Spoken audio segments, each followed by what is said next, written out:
just how can creatine cross the blood-brain barrier and actually help with cognitive health? The brain seems to use creatine supplementation almost from a rescue or safety perspective. So if you're sleep deprived, jet lag, stress, night worker, your job is super intense, you're relying on too much caffeine, whatever it is, that's where the brain says, you know what, I could use a little bit of help here. And one of the common denominators is that in the studies, it seems to improve memory and cognition when the brain is stressed. And when you look at muscle, bone, and brain, that's where that 10 grams a day seems to be a very viable daily dose. Your muscle will be full.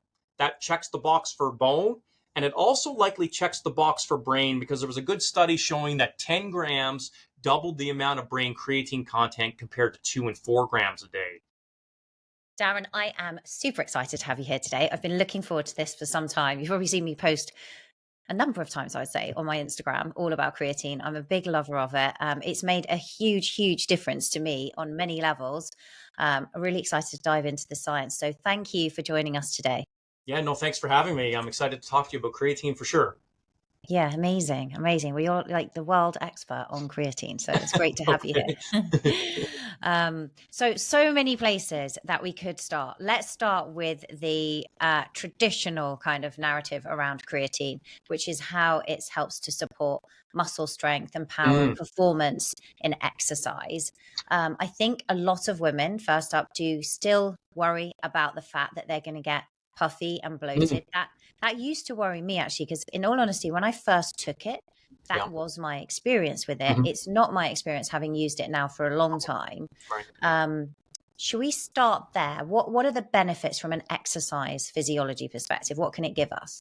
Yeah, so the benefits stem to what it is. It's a nitrogen-containing compound, and it's actually produced naturally in our body. So a lot of people think it only comes from supplementation, but rest assured, it's produced in the liver and kidneys. You also can consume it through red meat or seafood. But the idea is that creatine, or another compound called phosphocreatine, it helps maintains the energy currency of our cell called ATP. So when you're exercising, when you're doing activities of daily living, this compound really helps to improve those lifestyle interventions or activities. So typically, primarily in young males, they usually got bigger, stronger, faster. And that was in the late 1990s. And then all of a sudden, it's exploded into females and pretty much anybody across the lifespan. And it sort of gives the cell more energy to do more work. So there are some mechanisms I'm sure we'll talk about. But at the end of the day, the main reason people probably think creatine supplementation is to improve probably exercise performance, which obviously leads to adaptations to the body. Yeah, for sure. And so when we're looking at exercise performance, I think a lot of my audience will be aware, particularly if they're going through kind of their 40s, there's hormone changes, that they need to start resistance training, that they need, Stacey Sims has been on the show a few times. She's talked about the importance for women to do some of that top end work and that high intensity, which I think creatine can also help with. What are the kind of performance benefits that we can see, and then we can look at dosages later? Yeah, so across both biological sexes, it's pretty even, but let's focus on females. The first thing that you'll probably notice, the most robust evidence, is an improvement in muscle performance. So females get stronger, they have greater endurance and or muscle power. So that's huge applications for living functional independence later on in life. They also improve lean body mass. Now, lean body mass doesn't necessarily constitute muscle, but we think about 50% of lean body mass is muscle. So that is very favorable, obviously, when we talk about sarcopenia or getting older. But the one that a lot of females especially don't realize is that creatine has been shown to decrease body fat. I didn't make a mistake there. It actually decreases body fat. So to your first point, where some people experience water retention or the number going up on the scale, that's likely due to taking a little bit too much creatine in the initial stages, or creatine is osmotic. And what that means is it likes to take sodium and water with it. So typically in the first maybe 7 to 10 days, some people may experience a 1 or 2, 3 pound increase in body mass. But please be rest assured that's just water retention. Over time, creatine will increase lean mass, decrease fat mass, only by a small amount, but it is still a decrease. And therefore, you get better body composition parameters. So in summary, it improves muscle, body composition, and then we can obviously talk about the bone benefits primarily for biological females a little bit later on. And so it's not just for males, it's for everybody on the planet, essentially. Yeah.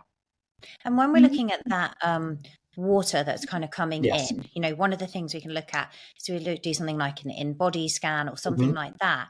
We can see that intracellular and extracellular water. I Right. think women often struggle a little bit more with excess extracellular water Mhm. in comparison to men. And what we want is that water in the cell. How can we improve that? And how does creatine affect that? Yeah, so you're totally right. By increasing water retention extracellular or inside the cell, that causes unlocks the magic of creatine from a mechanistic perspective.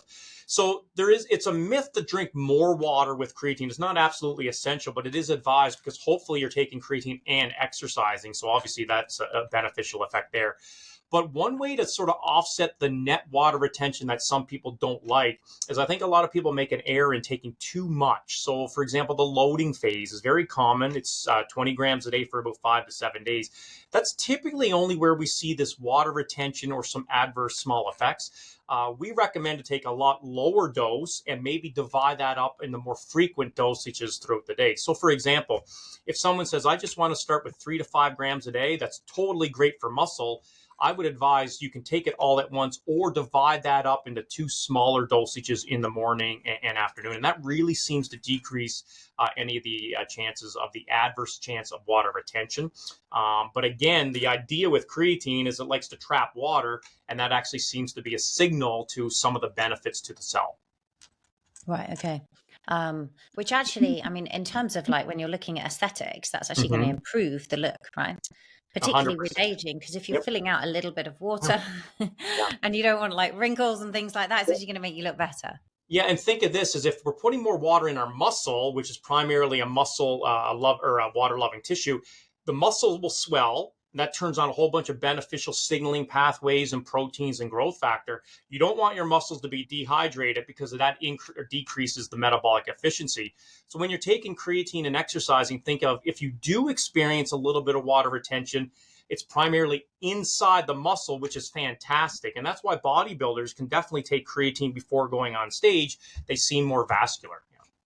Okay, got you. And what about when we look at like high intensity in terms Mhm. of how it's helping us get to that top end and recover Yeah. faster in between sprints? Yeah, so it's interesting. It helps recover in between sets and or sprints, as you would just allude to, and it also helps recover in between exercise training sessions. So, for example, if you were to do 3 sets of squat, it helps to recover ATP after every muscle contraction during each set and in the rest period between each set. And that's typically why sets 2 and 3, when you're on creatine, you can do more work compared to placebo.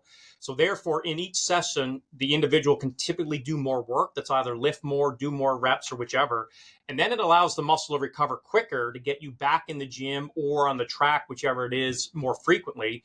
So that may allow an individual to train twice a day. That might allow them to train every day. So it really seems to be a recovery agent in addition to something what we call an anabolic agent.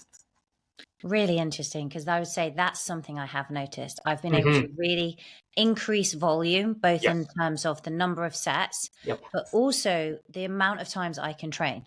Right. Yeah, I really. And another big thing is that people who are lifting heavy weight, they're usually advised to wait about 3 to 5 minutes between sets to fully recover your creatine stores. And a lot of people are time constraints. They don't have the luxury of waiting 3 to 5 minutes between sets.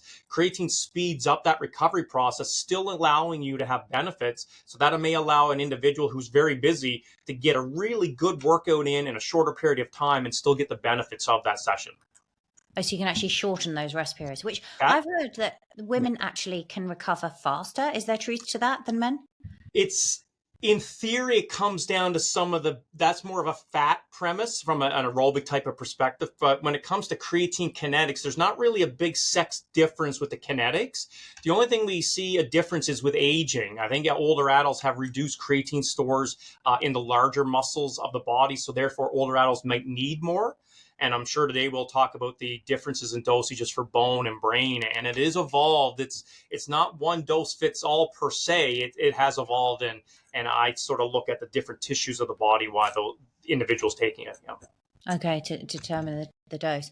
What about, because I think this will be true for many people Mhm. listening. So my Yeah. son, Mhm. he's 16 years old. Yeah. He's really trying to get some size on. Yeah. He's a big fan of creatine. He's been taking it. My understanding from reading the research is it's safe in under Mhm. 18s.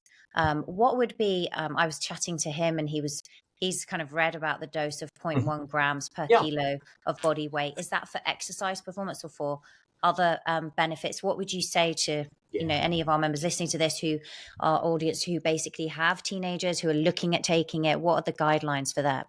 Yeah, so we'll start with the relative dosage. Our lab is the one that came up with that based on the size of the individual. So we usually use zero point 0.1 all the way up to 0.14 or 5 grams per kilogram. So that's on average. If you're 70 kilograms, that's anywhere between 7 to 10 grams a day. You can take that all at once or divide it up into smaller dosages. So that's a lot higher than most people would hear about, the 3 to 5 grams a day. Regarding children, great research in the United States have clearly shown that creatine is very safe. It has a lot of potential improvements for agility, body composition, muscle performance. They have not looked at any blood biomarkers of the kidney or liver, but I would be shocked that creatine at that age range has any adverse effects. Going back to what I initially said, they're naturally producing it.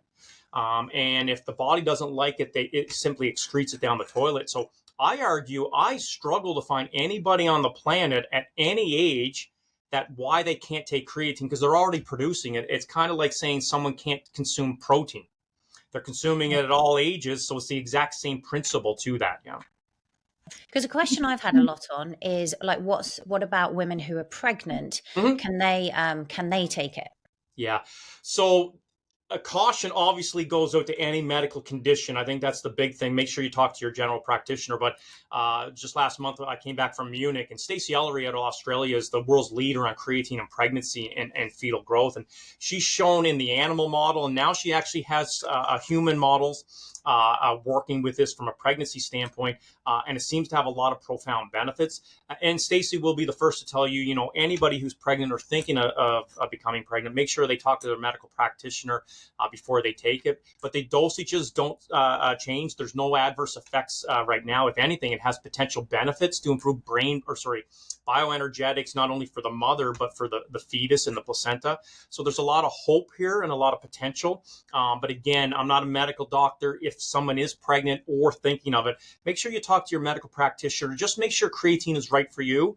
But the current body of evidence suggests that it is, and there's no safety adverse effects. But of course, we do need long-term trials with that before we can have a unanimous consensus.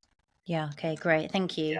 Yeah. What about the recovery piece? Mm. You were mentioning there that maybe you can train a couple of Yeah. times a day. I Yeah. always find that for me, there's, I think as someone as well who's really struggled with sort of depression and bipolar, like Okay. exercise, particularly Yeah. resistance training and high intensity, Yep. both of those, and I know about like the myokines that release things like this, the Yes. hope molecules, they give me a really stable mood. But the thing I have to be difficult is tricky with, I guess, is I'm always walking the tightrope of Okay. not overtraining and Yeah. overstimulating my nervous system, Right. actually, which would bring my mood down, Yep. and trying to get that balance right. How Yeah. can something like creatine help us with that recovery? Yeah, it serves as a great adjunct to exercise. I think everybody would agree. Nothing's going to replace exercise. The profound benefits you get from a cognitive perspective, a musculoskeletal, are unbelievable. But the interesting thing is when you combine creatine with exercise, not only do you get the beneficial effects moving forward, but it argues that it's an anti-catabolic or anti-inflammatory agent. So it speeds up recovery.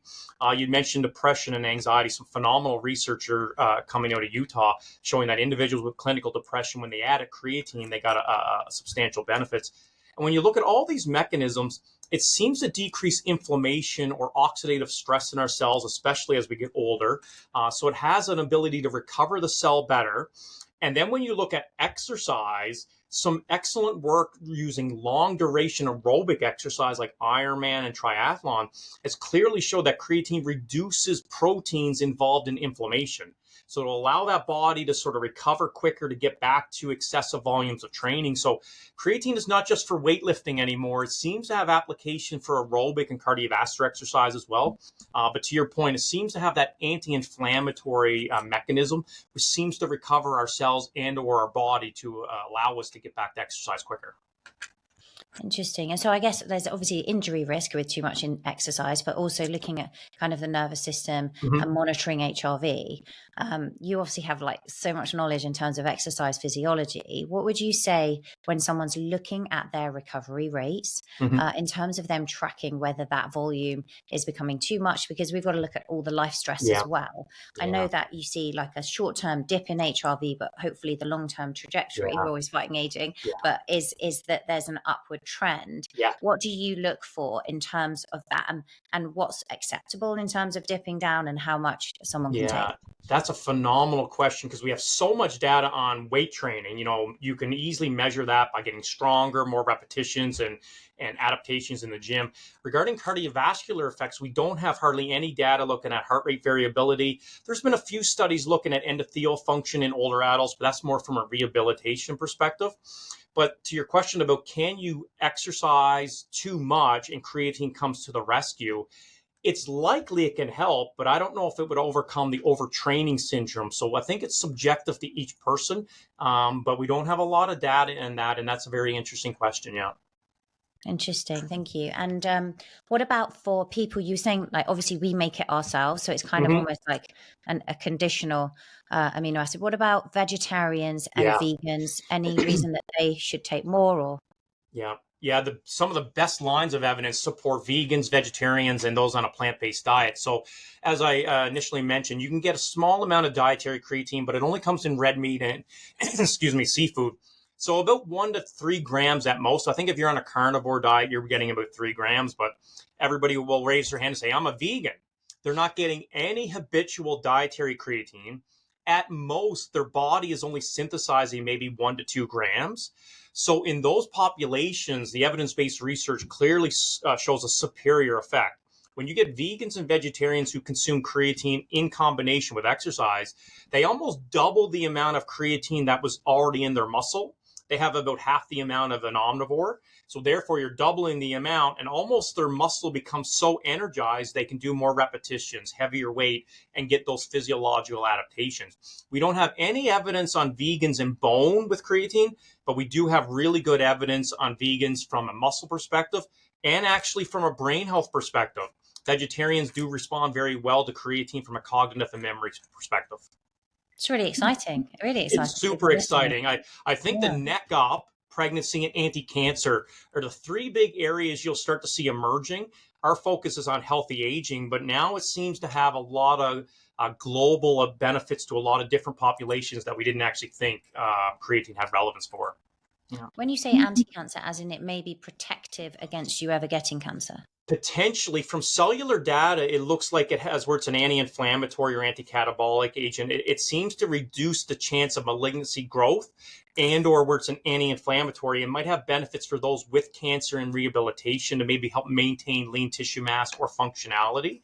So it's in preliminary stages, but there's some good cellular data showing that it has anti-cancer properties on certain cells. And I'm really excited with the potential of this coming out down the road for sure. Yeah, super exciting. And is that research, is it looking at it in and of itself? Because often people who Yeah. take creatine are exercising, which is also Yes. protective against cancer.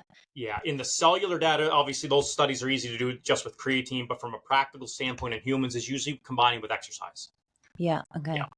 Um, okay, let's switch to bone then Okay. next, because I think this is also really important, and particularly, for peri and postmenopausal Right. women. How can creatine help us with bone health?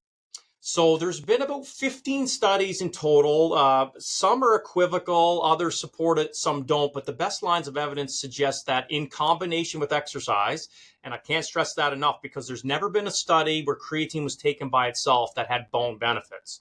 So for those listening, make sure exercise is first.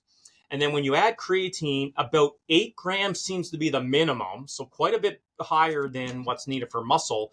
8 grams all the way up to about 12 grams has been shown to decrease bone mineral density loss in the hip, and that was in postmenopausal females. And then in older females as well as males, it seemed to improve bone area and strength. So we don't have hardly any data on perimenopausal, premenopausal females, which is substantially lacking. But in the postmenopausal phases and older adults, and primarily males, it does have some bone benefits. Collectively, though, when you look at all the studies, we can now conclude creatine does not increase bone mineral density. At best, it has a bone preserving effect. Okay, okay, which is dropping. And it's interesting then if we did have research, right, Yes. around perimenopausal women to kind of get Mm-hmm. in before you see that drop Yeah. and that loss in I think estrogen. one of the best lines is if we take a young group of primarily biological females, like early premenopausal, measure their bone, then measure them again during the perimenopausal stage and then postmenopause, like a longitudinal study, that would see the effects of aging, hormones, as well as can creatine have a benefit. But to your point, we've done an awful job looking at the age of 40 to 49. We've really looked at older adults, and we'd love to look at young females, 18 to 39, and then another cohort of the Mm. perimenopausal transition. That estrogen hormone and progesterone seems to influence creatine a little bit.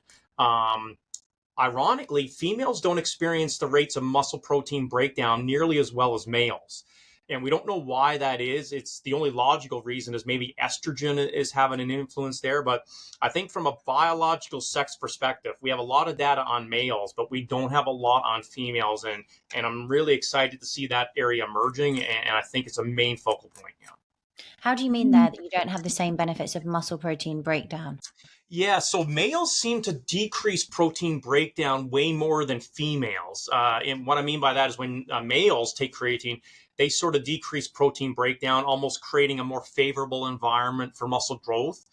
That's in older males and female, or older males and younger males. Females don't experience that breakdown, and we don't really know why. Is it estrogen? Is it other female sex hormones?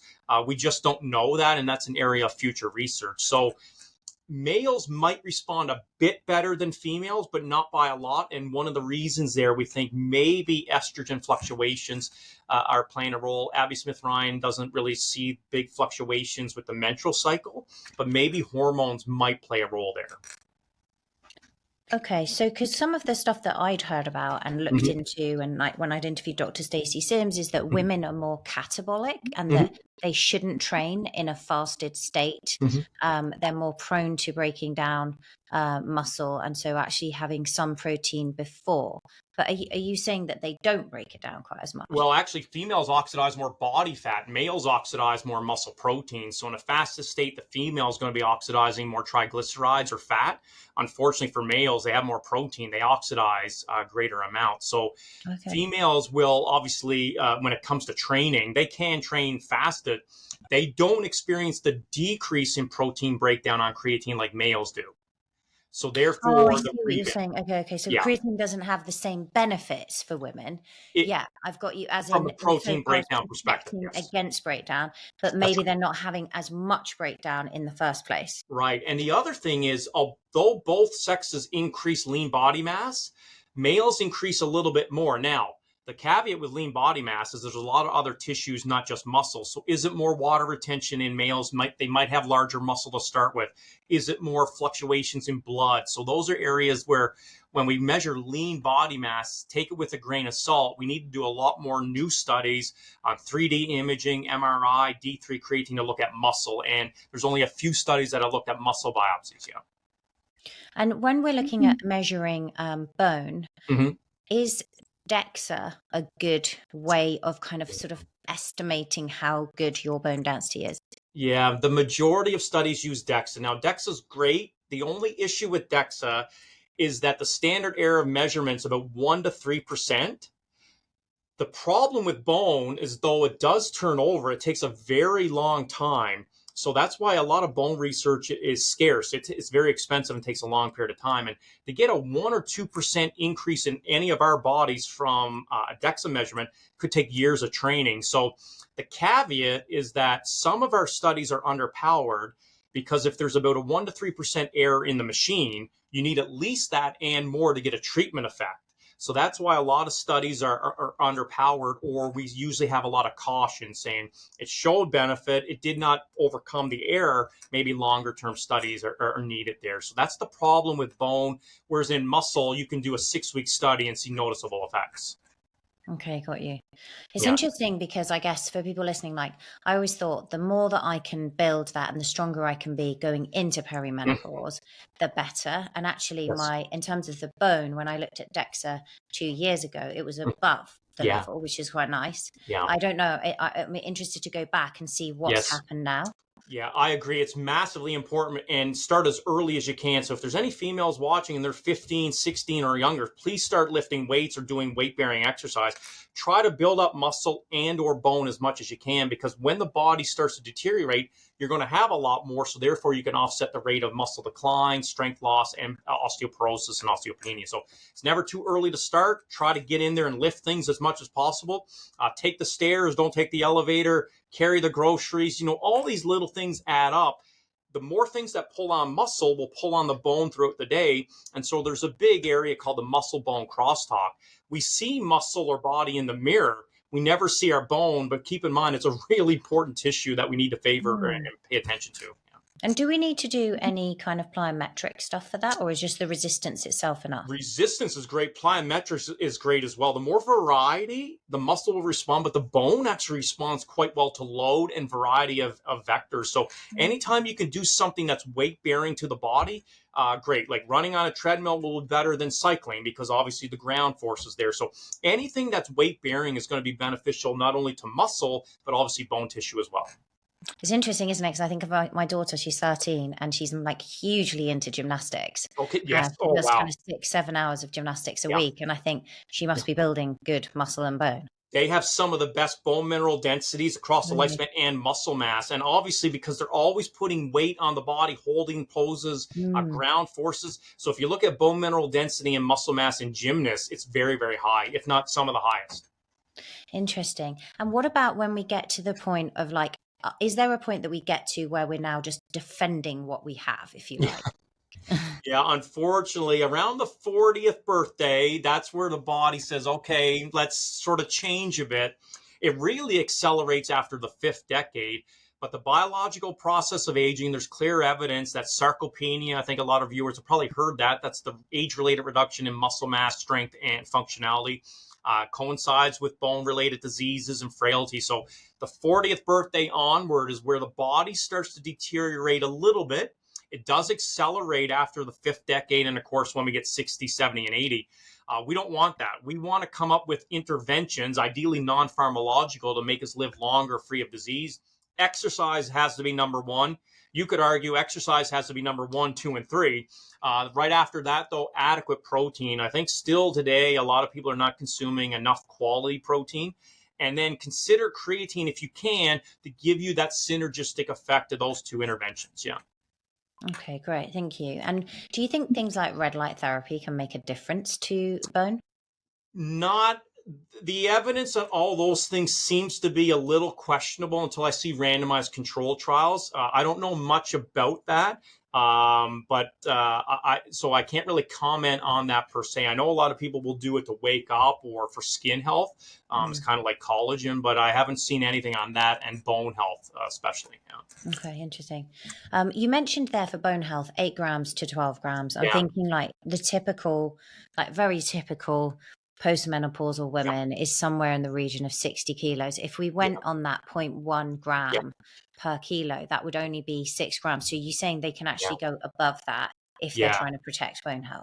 Our best study was 2 years, and we gave postmenopausal females 0.14 grams. So that equated to about 11 to 12 grams a day for 2 straight years. No adverse effects on the kidney or liver. And it had improvements on improving lean body mass, preserved bone, and increased bone strength. Now, people say, wow, that's a lot higher than I've ever heard. And keep in mind, our knowledge has evolved from the 3 to 5 grams for just muscle. Now we're talking about bone, and of course, brain is a different story altogether. But if you are taking a higher amount than five, please note it's likely you can divide that up into smaller dosages. So I personally take about 10 grams a day at least. And I put five in my breakfast. I usually have Greek yogurt and whey protein. And then I'll put five in a water bottle and drink that when I'm working out. So there's an easy way to get 10 grams in the day. and I don't notice any adverse effects like GI tract or things like that. Could I take 10 at once? 100%. You could take 20 or 30 if you want, but just do what's consistent for you. I think if a listener's saying, okay, I'm interested in starting creatine, I wouldn't recommend to start maybe at 10. Maybe start with 3 to 5 grams, see how you do tolerate it. You could divide that up into maybe 2.5 grams in the morning, 2.5 grams later. Come up with a nice, slow, progressive strategy to make it more consistent, and hopefully they're considering it, taking it on a daily basis for the benefits, not only for exercise, but health benefits there as well.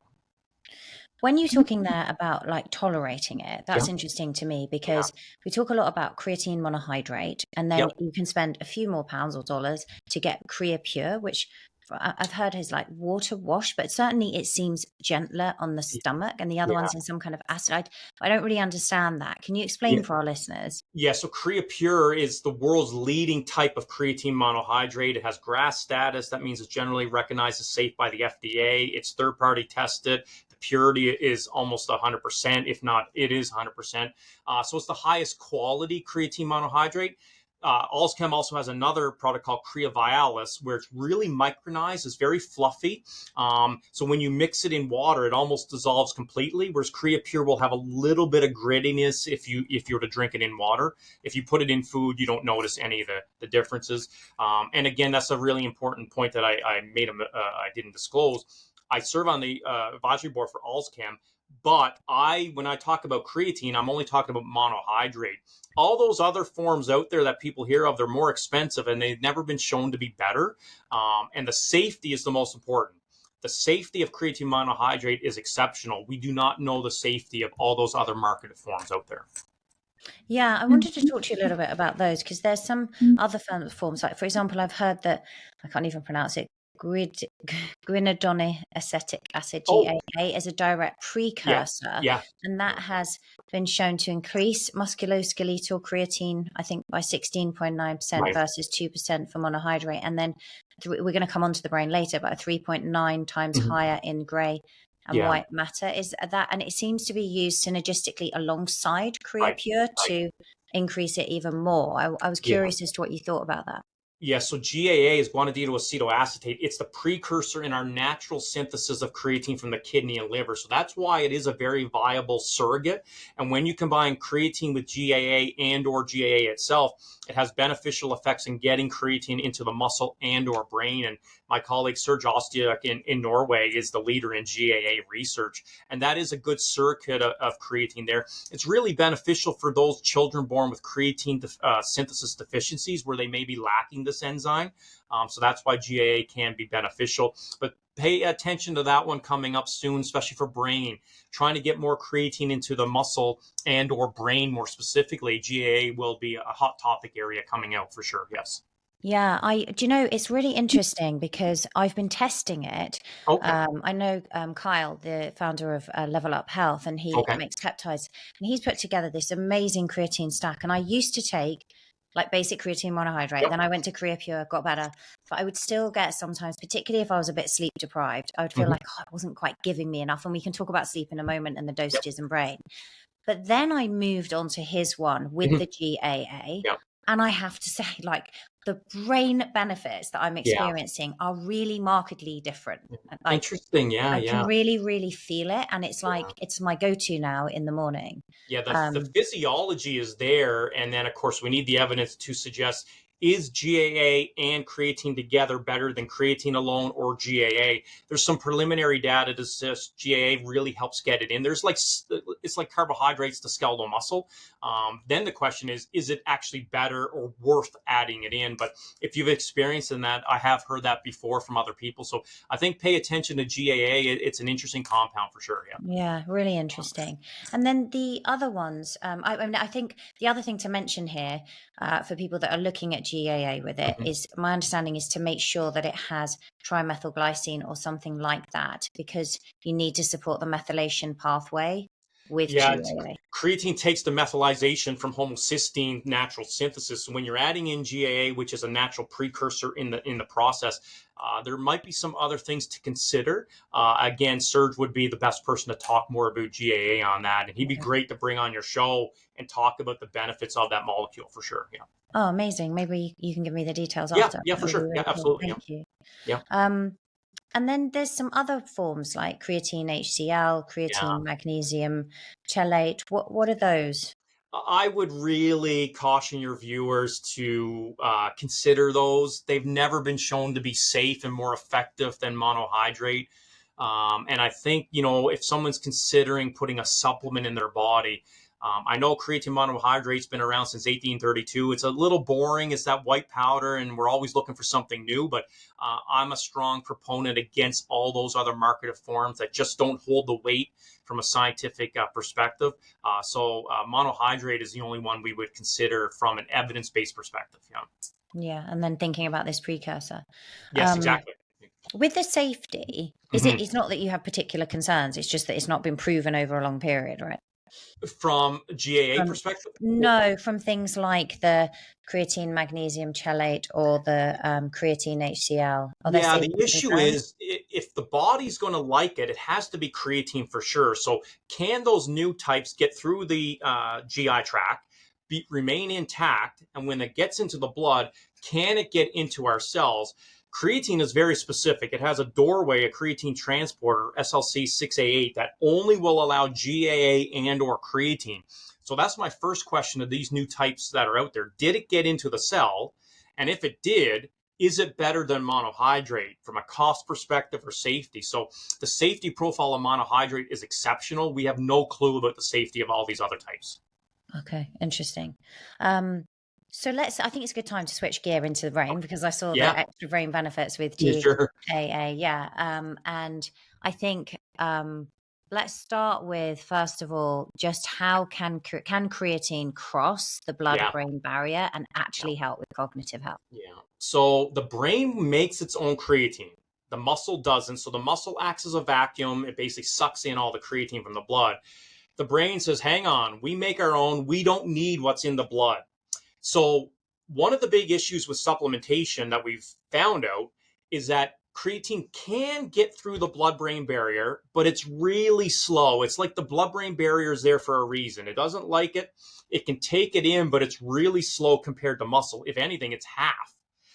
But eventually, creatine will accumulate very slow, very slow. It can get in through the blood-brain barrier. And then when it gets into our neurons or other cells of the central nervous system, it has been shown to increase brain creatine levels. Now, the interesting thing with the brain is only about 2 kilograms or 2% of our weight, but it uses 20% of our daily energy. And that's on a good day. Now think of when you're sleep deprived, jet lag, kids woke you up, dog had to get up in the middle of the night, you got to work 16 hours, you're an ER doctor, shift worker. Everybody I know in the world is stressed. Everybody could use more sleep. The brain seems to use creatine supplementation almost from a rescue or safety perspective. So I think this is really important for your viewers. If you're a young, healthy individual, adequate sleep, great diet, and you take creatine, you're likely not going to notice any benefits because the brain is already making enough. But if you're sleep deprived, jet lag, stress, night worker, your job is super intense, you're relying on too much caffeine, whatever it is, that's where the brain says, you know what, I could use a little bit of help here. And one of the common denominators is that in the studies, the best lines of evidence with creatine is when you do a mentally fatiguing task or you keep people up for 21 hours with no sleep, it seems to improve memory and cognition when the brain is stressed. So this is important. When you're going through metabolic stressors, creatine seems to come to the rescue. It has been shown, even when the brain is not metabolically stressed, to have some minimal memory benefits for older adults. But at the end of the day, if someone says, I want to take creatine to improve memory, cognition, when you're stressed, that's when it seems to come to the rescue. So before we went on camera here, I talked about his final exam now in universities. Students are staying up all night studying. Could creatine be something that they consume to improve better on their final exams? we don't know, but the logic is there when they're metabolically stressed. So it does improve tasks of cognition and memory after sleep deprivation. I use it when I'm jet lagged. So if I have to fly to Europe and, I typically get jet lag, I actually take a 20-gram dose to offset those effects. For how long would you do that? Or would it I would be take it for depending on the time zone? the week before and then, of course, the week after. So that begs the question, what about the dose for the brain? And this gets a little tricky. So there hasn't been a lot of great studies, but a common denominator with clinical depression, anxiety, and other neurological diseases is that their population, the people who have these conditions, their resting creatine stores in the brain are lower than a healthy control. So maybe supplementation is bringing those levels up or potentially even higher. And the best lines of evidence come from the rodent model. Then, of course, we're having some preliminary data now in humans. When you use an MRI for the brain, it's called an MRS. There's only a few labs that will look at that. When a human will take about 20 grams a day for 7 days, that really increases brain creatine levels. The problem is that's the loading phase I initially talked about when we started this podcast, saying, hey, that's a great dose for rapidly saturating the body, but it might cause a little bit of adverse effects. So I've done the math, and when you look at muscle, bone, and brain, that's where that 10 grams a day seems to be a very viable daily dose. I'm super confident that if you were taking 10 grams or slightly more, your muscle will be full. That checks the box for bone. And it also likely checks the box for brain, because there was a good study showing that 10 grams doubled the amount of brain creatine content compared to 2 and 4 grams a day. So I think you need a little bit more. Some will eventually get into the brain. And when the brain is stressed, that's where it really seems to come into action. Does it help then, for example, like with autism, and often children with autism will experience quite an increase in anxiety, particularly around exams? It does. Yeah, no research in autism, unfortunately. There has been good research, and it is emerging with depression and anxiety. Please note, though, that creatine was added to their standard treatment. Creatine alone has not been looked at. Not a lot of big promise in Parkinson's, Huntington's, nothing in Lou Gehrig's or ALS, probably because you need long-term clinical trials to be equivocal. Muscular dystrophy, young boys with muscular dystrophy do benefit there. And then, unfortunately, with multiple sclerosis, we're not seeing any benefits yet. But I'm happy and encouraged to know that there is finally a study looking at creatine in Alzheimer's patients. And we're hoping to start one with clinical dementia starting in 2026 as well. So it is emerging. I think it's the area to focus on for maybe the next 20 or 30 years, because we're so fascinated. And the big area we haven't talked about is head trauma, concussion for athletes, or traumatic stress syndrome for individuals. That's the area I think there's going to be a lot of hope there. The mechanism is all consistent. It seems to be a neurotransmitter. And it also seems to decrease inflammation in the brain, just like our muscle when the brain is stressed. It's very interesting. I mean, tell you, so my son, my eldest son, he's 17 coming on 18. Okay. He's on the autism spectrum, very high functioning, very intelligent, but struggles a bit with anxiety. And he was taking, it was one actually that was sent to me, a creatine taurine blend. Okay, and that works really well. He feels a little bit calmer, I think, from the taurine, and he has that energy and focus. And that was going to be my question. Are there any other things that are kind of synergistic, like taurine? Yeah, there hasn't been any RCTs on creatine and taurine, but the mechanisms are there. For example, taurine, obviously being an amino acid compound in theory, has some anti-inflammatory properties as well with combined with creatine. So no issues with taurine, but I need to see the evidence comparing creatine by itself with creatine and taurine. The best lines of evidence are creatine combined with protein, actually. So you get the beneficial effects of protein, and they seem to be synergistic with creatine. So there's been a few studies when you combine creatine and protein, you get greater improvements in lean body mass and muscle performance. Nothing's been looked at now on bone or brain, but that's for future research designs. For the elite athletes watching, creatine and beta-alanine or sodium bicarbonate have been shown to have a more buffering effect. But that's about it, really. We sort of tried to do a study with creatine and CLA derivative of omega-6. It had a little bit of potential, but getting the omega-3 oil with creatine is very tough to do from an experimental perspective. But there's been some ideas with creatine and collagen coming up for bone health or arthritis and things like that. So I think it's an area of interest for a lot of research labs to look at creatine in combination with other things. Yeah. I mean, that's really interesting, isn't it? Creatine with collagen, because also there's some research I've seen around collagen with protein, like you were saying, Right. creatine with protein as well. And then there's also collagen with protein and how that supports the body and the connective tissues in addition. Yeah. When you're saying creatine, I mean, creatine with protein makes sense, right? Because creatine is found in protein-rich foods. But when you're saying creatine with protein, are you saying like if someone's preparing a shake, say a whey isolate or maybe a plant-based shake, adding some creatine into that shake, that's when I do it. Is that a good idea? That's 100% correct. Yeah. So I throw in about 5 grams in a big bowl of Greek yogurt and whey protein for breakfast. But in the studies that I've looked at it, it's the two powders coming together. Same principle as if you were to put it in yogurt or whichever it is. It's the same principle. Yeah. And how much protein do you need to match that 5 grams in terms of? Yeah, interesting though. The studies that have shown some effects, it was small dose, about 25 to 30 grams in one setting. So not a lot. That would be your typical shake, if you will, a scoop of whey protein or whichever it was. Both studies were whey protein based. But if you were to put creatine in a bowl of Greek yogurt, it's the same amount there as well. Now, keep in mind the dose of protein does depend on the age. I think if you're under 40, 20, 25 grams is plenty. If you're over 40, you might need about 40 or so due to that aging anabolic resistance. Yeah.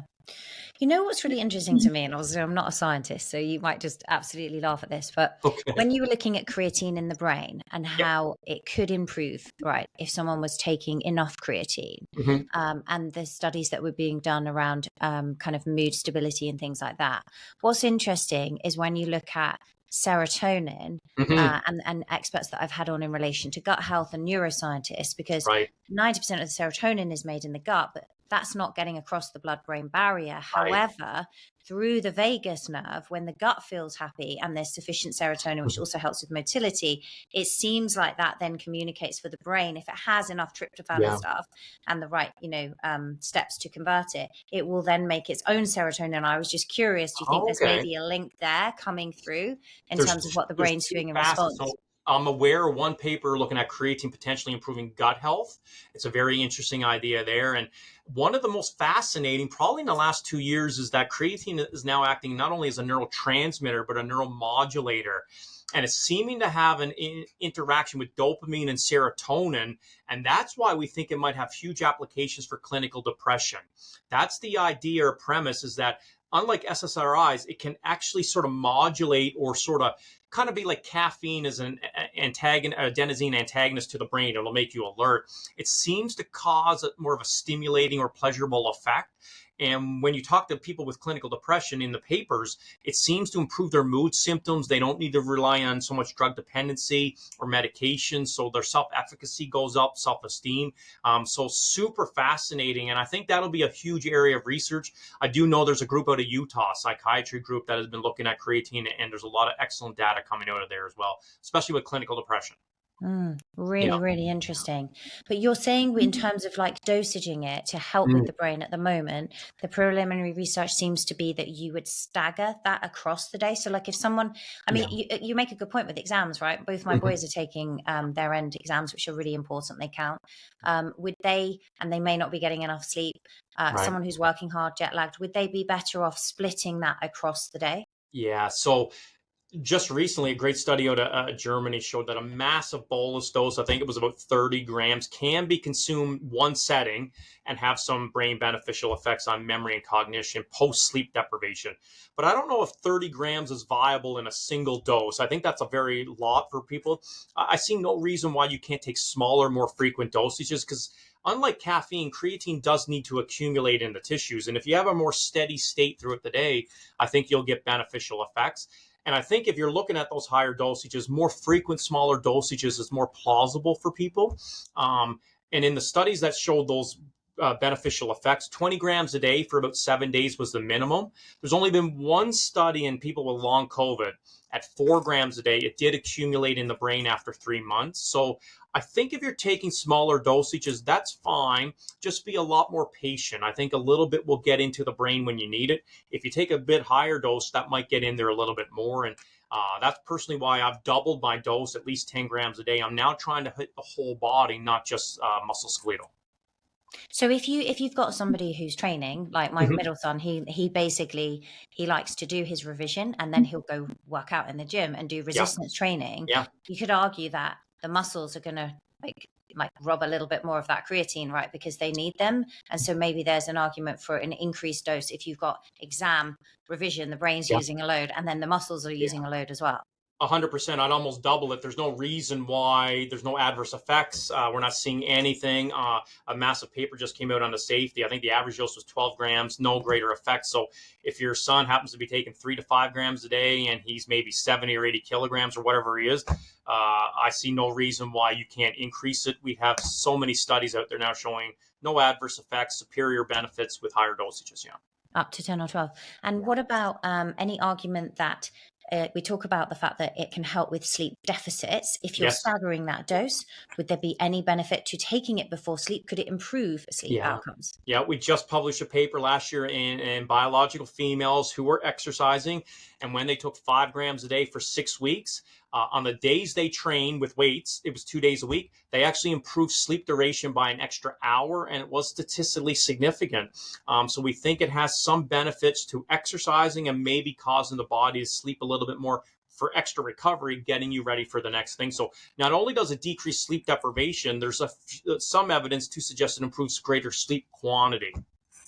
Interesting. Do you think it Yeah. would improve the quality in addition to the quantity, or? We didn't show that, and we definitely need to look at sex differences there as well, because the question is, you might sleep longer, but if you're tossing and turning, okay, what was being Mm, measured? They did the Aura ring in this case, but it'd be great to go into a sleep lab and see the mhm. stages of non-REM and REM sleep and deep quality sleep. And I think now with that paper coming out last year, I think some sleep lab researchers will be sort of looking at this to see, can it have, and if it does, why?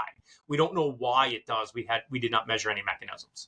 Yeah, that would be super interesting because you Yeah. think like a busy mum like myself, I probably don't have much room to improve sleep Yeah. duration because there isn't that time available Yeah. at this point. But Yeah. sleep quality would be Quality. a big thing. Yeah. I would pay anything for greater sleep quality. I would do it. Yeah, for sure. Yeah. It's the magic, isn't it? Yes. And if you're taking it then at night, I don't know what the study did, but Mhm. again, would it be better then to take it with the evening meal because you're having it with food as Yeah. opposed to a bedtime drink? Yeah, so there wasn't a time perspective, but yeah, if you were to take it in the evening, you can take it with food. I like taking it like later on in the evening, shortly before going to bed when I need that extra boost, so jet lag and things like that. So again, the timing is irrelevant per se, but I do suggest on the days you work out, try to take it in close proximity to exercise. So that means maybe an hour before, you can take it during your workout or after. Muscle contractions really seem to increase the uptake there. And I think that's a very consistent.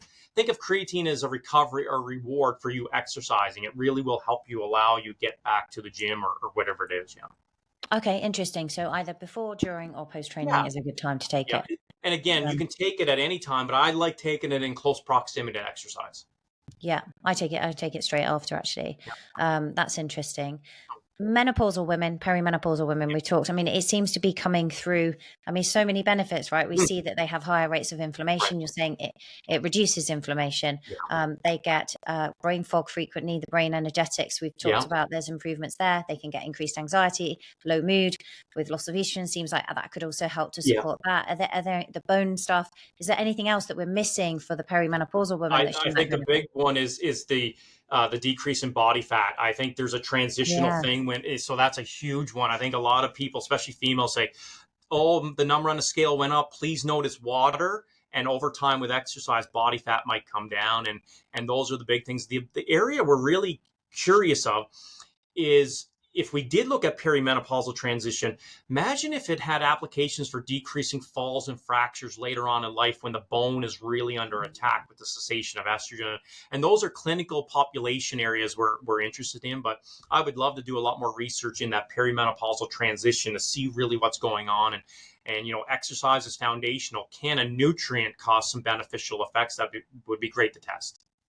That's really interesting. I think that Yeah. would be that would make a lot of people happy that it Yep. reduces body fat. I mean, what's really interesting is I've noticed is we always associate this sort of move, right, in the deposition of fat. It's not so much that there's so much overall gain, Right. but the deposition changes.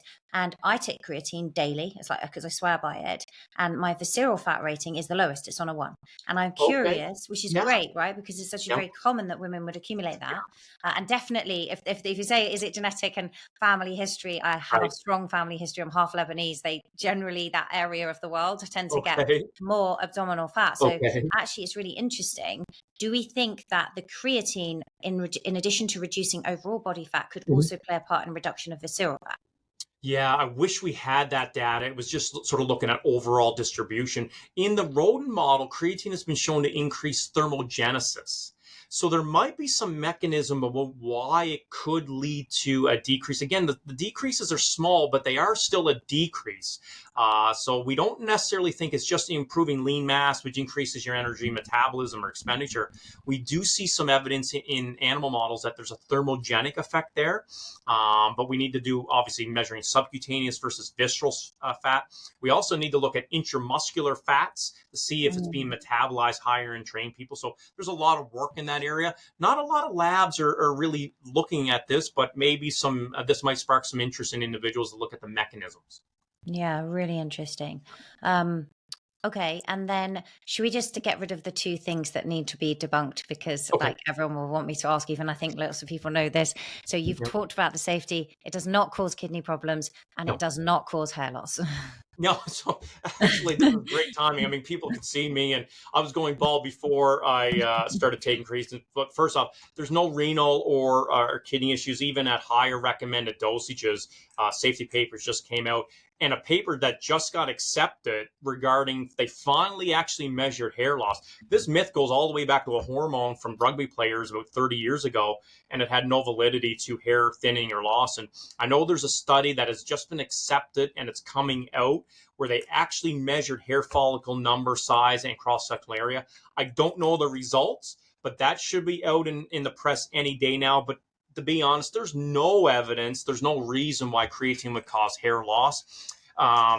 Independent of looking at me, I've assessed over 1,000 people, and not a single person has ever come to me and said, whatever you're giving me has caused my hair to thin. But I hear this on Instagram on a daily basis, multiple times a day. So it is a huge concern, and I can't wait for this paper to come out. It'll probably be the paper of the year just because it will address. Now, if it turns out creatine did cause hair thinning and loss, well, then there's a lot of validity to this myth. But my guess is based on the evidence. I can't see it. And if it does, I'll be super shocked. Yeah. Yeah. That's good to know, isn't it? Because I think, as you say, I see it on Instagram all the time. That and Every still day. perpetuating Every day, myth around kidneys. But Yep.